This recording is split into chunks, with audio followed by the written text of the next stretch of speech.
Halo, selamat datang. Hari ini kita langsung kupas tuntas ya salah satu disiplin kunci dari pemikiran strategis. Namanya kelincahan mental atau mental agility. Betul. Ini penting banget kan, apalagi di dunia bisnis yang ya serba kompleks, serba nggak pasti ini, era cufa itu kan. Tepat sekali. Dan fokus kita memang menggali inti dari kelincahan mental ini. Sesuai sumber yang Anda pegang, ini kan melengkapi kemampuan lain ya, kayak mengenali pola, analisis sistem yang sudah pernah kita bahas. Tujuannya jelas sih, bantu Anda terus mikirin cara terbaik buat organisasi Anda maju di tengah tantangan cufa ini. Oke. Langsung kita bedah aja kalau gitu. Di sumber ini disebut ada dua pilar utama kelincahan mental. Yang pertama itu level shifting. Kedengarannya kayak, kemampuan melihat dari banyak sudut pandang, gitu ya. Tapi apa persisnya? Benar. Level shifting itu kemampuan buat menganalisis situasi bisnis dari berbagai ketinggian lah. Jadi Anda bisa lihat gambaran besarnya, hutannya, tapi juga nggak kehilangan detail spesifiknya, pohonnya. Dan ini juga soal bolak-balik antara katakanlah visi jangka panjang sama implikasi praktisnya hari ini. Ada kutipan bagus tuh dari Gene Wood, CEO Atrium Health. Dia bilang, kita perlu jadi pemikir cloud to ground. Close to ground. Iya, jadi tahu kapan harus ada di awan, mikir strategis, dan kapan harus turun ke darat, fokus ke operasional. Menarik. Tapi bukannya kalau terlalu sering pindah-pindah level begini, tim bisa bingung nggak sih? Atau malah, ya itu tadi, merasa arahnya nggak jelas kayak mental whiplash yang Anda sebut. Nah, itu resiko yang valid banget. Makanya, penting sekali kita kasih sinyal yang jelas saat kita pindah fokus. Misalnya dari strategis ke operasional atau sebaliknya. Komunikasi itu kuncinya.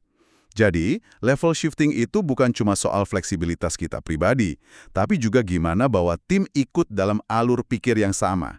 Intinya, ya ini memutus kebiasaan mikir lurus aja, yang sering bikin strategi macet. Oke, paham. Selain lihat dari berbagai level, sumber ini juga nekenin pentingnya antisipasi ya. Itu masuk ke pilar kedua berarti, game playing. Betul sekali. Game playing ini fokusnya ke permainan yang lagi dihadapi bisnis Anda. Artinya, kita harus bisa antisipasi langkah dan reaksi pemain lain, ya pesaing, pelanggan, regulator, bahkan mitra kita sendiri. Jenny Woods lagi nih, dia menggambarkannya kayak main banyak papan catur secara bersamaan. Wah, kompleks juga ya. Iya, perlu diingat juga, permainan bisnis ini kan ada dua sisi. Kerjasama, yaitu menciptakan nilai bareng-bareng, dan kompetisi, ya berebut nilai itu tadi. Berarti kita mesti jeli ya, ini lagi main game model apa, siapa aja pemainnya, terus aturan mainnya gimana gitu ya. Konsep teori permainan atau game teori ini kedengerannya agak rumit ya. Gimana terapinya secara praktis? Memang butuh latihan sih, tapi ada beberapa konsep kunci dari teori permainan yang bisa langsung kita pakai. Pertama, soal keunggulan penggerak pertama atau first mover advantage. Kadang jadi yang pertama itu untung, misalnya masuk pasar baru duluan. Tapi ya ada risikonya juga. Makanya kadang lebih bijak jadi pengikut cepat atau fast follower. Nunggu teknologinya lebih matang dulu, baru kita masuk. Jadi lihat situasi dulu ya. Betul. Terus ada pemberian sinyal atau signaling. Ini cara ngomong nggak langsung ke pemain lain. Contohnya, naikin harga dikit buat tes reaksi pesaing.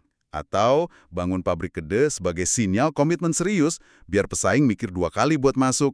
Oh, kayak ngasih kode di pasar gitu ya. Persis. Terus ada lagi pengurutan atau sequencing. Ini soal nentuin urutan langkah mana yang paling efektif. Misalnya pas mau akuisisi, deketin stakeholder kunci itu harus dalam urutan yang pas biar dapat dukungan. Nah, buat visualisasinya bisa pakai yang namanya pohon permainan atau game trees. Oke. Terakhir, ada induksi mundur atau backward induction. Ini keren nih. Anda mulai dari tujuan akhir yang Anda mau, terus tarik mundur ke langkah-langkah yang perlu diambil hari ini. Di materi Anda ada contoh bagus soal perencanaan karir pakai era planning. Bayangin dulu apa yang pasti dan mungkin terjadi di masa depan. Baru tentuin langkah sekarang. Wah, ini konsep-konsepnya kuat banget ya. Rasanya jadi kayak punya kacamata baru buat lihat dinamika bisnis. Nah, terus gimana caranya kita melatih otot kelincahan mental ini biar makin kuat? Kuncinya ya cuma satu. Latihan yang disengaja. Nggak bisa nggak. Untuk level shifting, coba biasakan secara sadar tanya ke diri sendiri. Oke, sekarang coba lihat dari gambaran besarnya. Atau sebaliknya, gimana detail operasionalnya ini? Jangan sampai kita kejebak di satu level aja. Latih juga lihat dari kacamata masa depan. Jadi harus sadar betul ya kita lagi di level mana. Iya. Nah, untuk game playing, ini soal membiasakan antisipasi. Mikir gini, kalau kita lakukan A, mereka mungkin akan lakukan B. Terus apa langkah kita selanjutnya? Coba pikirkan beberapa langkah ke depan. Main game strategi kayak catur atau bridge itu bantu banget loh. Oh iya ya. Di kantor, bisa coba pakai perencanaan skenario atau bermain peran sama tim. Ini simulasi yang bagus banget buat antisipasi reaksi berbagai pihak. Jadi intinya kelincahan mental ini soal fleksibilitas berpikir ya. Bisa lompat-lompat antar level analisis dan pinter baca serta mainin permainan bisnis. Ini kayaknya bukan cuma bagus dimiliki, tapi udah krusial banget buat bertahan dan menang di zaman sekarang. Sangat setuju. Kemampuan ini memungkinkan Anda lihat lebih jernih dan bergerak lebih cerdas di dunia yang penuh ketidakpastian ini. Nah, sebagai penutup nih, coba Anda renungkan. Dalam permainan bisnis yang lagi Anda hadapi sekarang, area mana sih yang paling butuh ditingkatkan kelincahan mentalnya? Apakah kemampuan Anda pindah-pindah level analisis, atau justru kemampuan Anda antisipasi langkah pemain lain? Coba dipikirkan.